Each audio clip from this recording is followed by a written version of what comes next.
Hello, good morning po muli. Bibigyan ko nga ng reaksyon itong nabalitaan natin. Itong nalaman natin na ito si Edo pala ay patuloy pa rin na bumibisita kay Erica. Hindi man madalas pero may pagkakataon na bumibisita si Edo kay Erica. Bakit naman hindi? Wala naman silang pinagsamahang hindi maganda, di ba? Friends pa rin sila. Nanatiling magkaibigan si Edo at si Erica. Dahil hindi naman sila nag-away, hindi naman sila nagtampuhan, ay okay lang na si Edo ay bumisita pa kay Erica.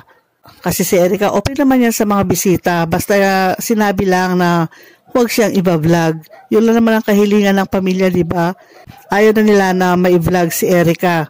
Kaya si Kalinga Edo, pag pupunta doon sa bahay o sa pagbisita niya kay Erica, ay hindi to ibina-vlog.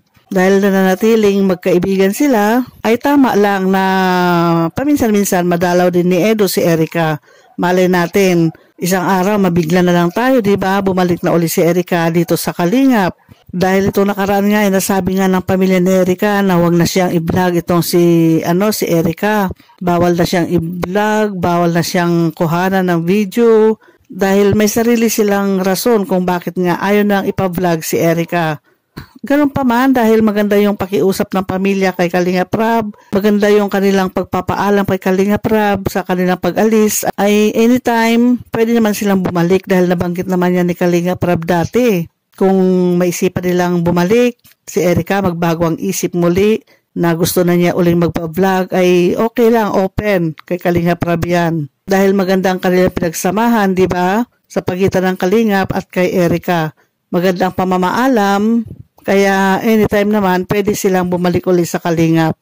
At si Edo, friend pa rin niya si Erica kasi hindi nga sila nag-away. Mali natin, isang araw makita na lang natin si Erica na nagpapa-vlog na rin pala ulit. Kaya maraming matutuwa sa ganitong pangyayari, di ba?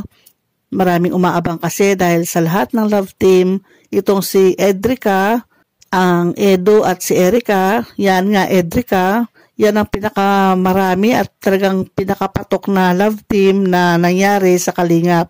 May mga iba ring mga love team din na patok din, pero itong kay Edrica kasi hindi makalimutan dahil nabitin. Paganda na ng paganda yung kwento, tapos biglang nabitin.